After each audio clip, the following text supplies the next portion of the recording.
Hello বন্ধুরা, good morning. Welcome back to my channel. আশা করছি তোমরা ভালো আছো, আমিও ভালো আছি। আমার নতুন একটা ব্লগে তোমাদের সবাইকে ওয়েলকাম। দিনটা হচ্ছে শুক্রবার, আর সকাল থেকে না, কালকে রাত থেকে 12টার পর থেকেই না বৃষ্টিটা শুরু হয়েছে।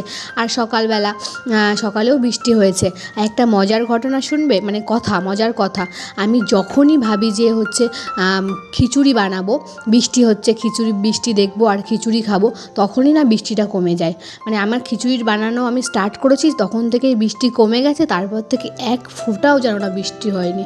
আর বাড়িতে এই নিয়ে রাজদীপ আমার সাথে খিল্লি ওড়ায় যে তুমি খিচুড়ি রান্না করলে। আর সত্যিই তাই, আমি খিচুড়ি যখনই রান্না করি তখনই না তোমার হচ্ছে বৃষ্টিটা কমে যায়, একদমই ভালো লাগে না। আর যেদিনকে রেমেল ঝড় হয়েছিল সেদিনকে ভেবেছিলাম খিচুড়ি বানাবো, কিন্তু বাড়িতে রাজদীপের মামা ছিল, মামা এসেছিলো, সেই জন্য আর খিচুড়ি বানানো হয়নি। আর আজকে দেখো আমি এদিকে খিচুড়ি বানাচ্ছি।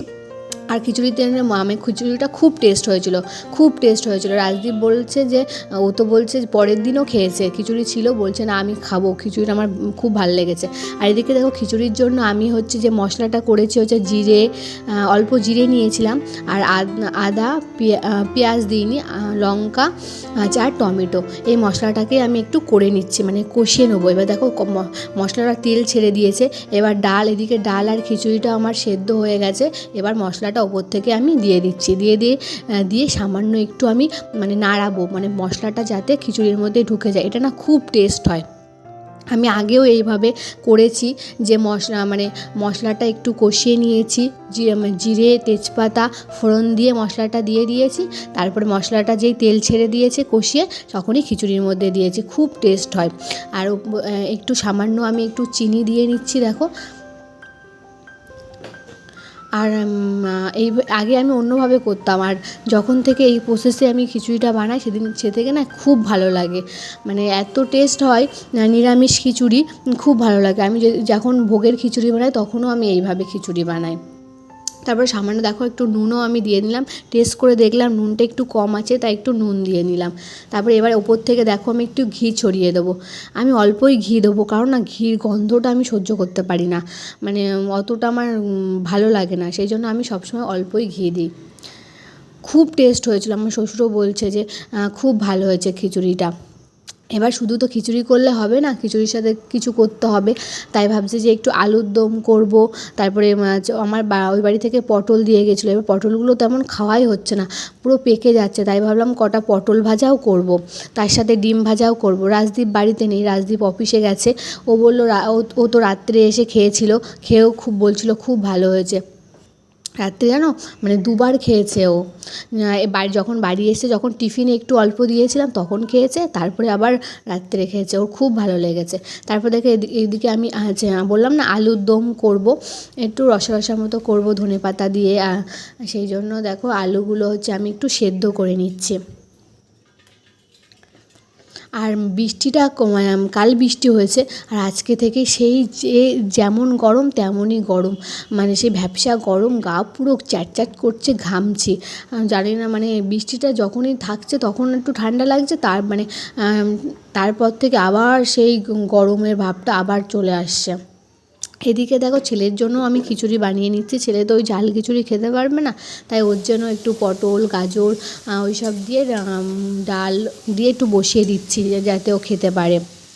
এদিকে দেখো আলুর দমের মশলাটাও আমি একেবারে করে নিয়েছিলাম, ওই জিরে, আদা, লঙ্কা, টমেটো বেটেছিলাম, ওই খিচুড়িতে অল্প দিয়েছি আর অল্প এই আলুর দমে দেবো। আলুর দমটাও খুব ভালো হয়েছিল। সেই দেখো মশলাটা কষিয়ে আমি আলুগুলো আমার সেদ্ধ করা হয়ে গেছিলো, সেই সেদ্ধ করা আলুটা আমি একটু কষিয়ে নিয়েছি। দেখো এদিকে অল্প জল দিয়ে দিয়েছি, আর ওপর থেকে আমি দিয়ে দিচ্ছি দেখো আলুর দমের মশলা। এই মশলাটা দিলে না আরও টেস্ট হয় আলুর দমটা। এতে কড়াইশুঁটি দিলেও খুব ভালো লাগে, কিন্তু এখন কড়াইশুঁটি কোথায় পাবো।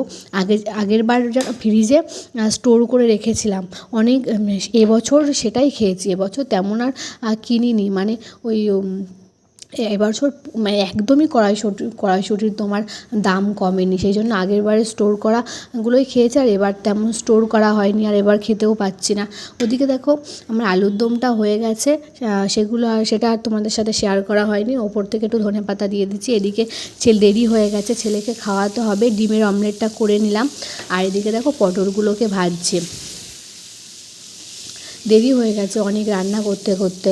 এবার সেই জন্য সব কিছু তোমাদের সাথে আর শেয়ার করতে পারছি না, তাড়াহুড়োর মধ্যে আছি তো। এদিকে দেখো পটলগুলো আমার ভাজা হয়ে গেছে, আর এদিকে 2 পিস বোয়াল মাছ ছেলের জন্য ভাজা করে নিচ্ছি। ও খিচুড়ির সাথে ওকে দেবো মাছ।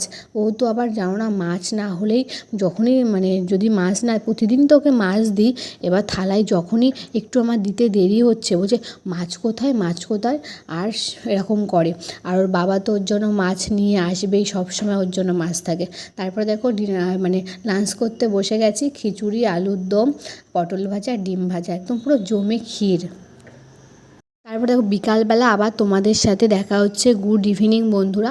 এখন ওই 5টা মতো বাজে, সন্ধ্যা হয়নি, তাই ভাবলাম যে ঘুমটা ভেঙে গেছে, খাটটা একটু পরিষ্কার করে নিই, সব কিছু ফার্নিচারগুলো। কারণ কদিন ধরে ওই যে ঝড়টার হলো না, প্রচণ্ড ঘরে ধুলো জমেছিল, আর বাড়িতে যে লোকজন ছিল বলে আর কিছুই পরিষ্কার করতে পারিনি।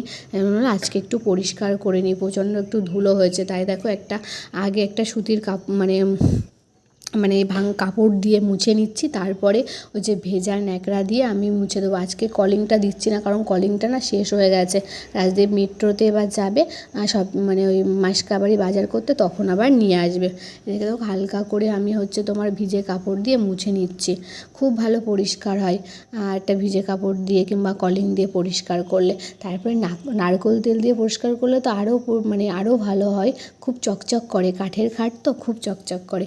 আর এটা আমার খুব পছন্দের খাট, আমার বাবা দিয়েছে, আমি ডিজাইন পছন্দ করে নিয়েছি। সব কিছু আমার ঘরের যেগুলোই ফার্নিচার আছে সবগুলোই আমি নিজে পছন্দ করে দোকানে গিয়ে বানিয়ে নিয়েছি।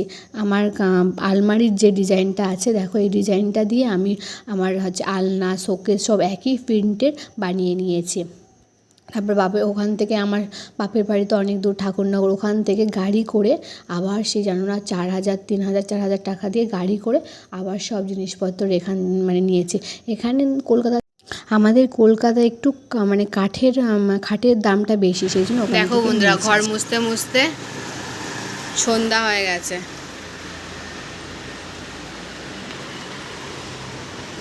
এবার সন্ধ্যাটা দিয়ে আসি আগে। সকালে বৃষ্টি হয়েছিল, বিকালের দিকে আর বৃষ্টি হয়নি। ভোটের জন্য এই পুরো রাস্তাটা যেন গাড়ি মানে বড় বড় বাস দাঁড়িয়েছিল, সকাল থেকে মানে কাল থেকে দাঁড়িয়েছিল। এখন মানে ঘুম থেকে উঠে জানলাটা খুলেছি, দেখি চলে গেছে।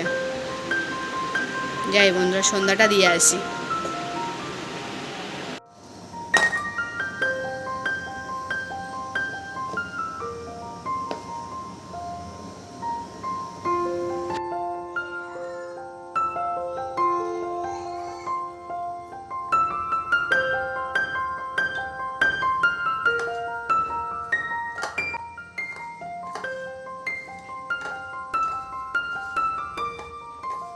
তারপর সন্ধ্যা দেওয়ার পরে খুব খিদে পেয়েছিল, খেতে ইচ্ছা করছিলো, তাই ভাবলাম যে ফ্রিজে কর্ন আছে, কর্নগুলোকে একটু ভেজে নিই। তাই কর্নগুলোকে একটু ফ্রাই করে নিয়েছি। তার ওপর দিয়ে আমি পেঁয়াজ কুচি, ধনেপাতা, লঙ্কা কুচি, একটু কাশ্মীরি লঙ্কা, তারপর তাকে একটু চাট মশলা দিয়ে দিচ্ছি, একটু লেবু দিয়ে দেবো। এত সুন্দর লাগে না এটা খেতে, খুব ভালো লাগে।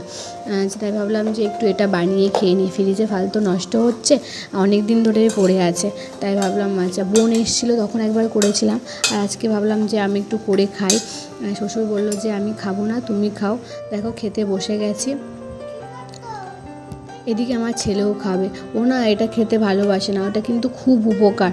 ওকে যদি তুমি এটা বাচ্চাদের যদি সেদ্ধ করে দাও, এটা খুব ভালো, উপকারী, কিন্তু ও না খেতে চায় না। আজকে দেখছি যে ও মানে আমি খাচ্ছি, ও খাবে বলে বায়না করছে, এবার দিয়েছি, আজকে খেয়েছে, অন্যদিন একটুও খেতে চায় না, আজকে শুধু চাইছে আমার কাছে।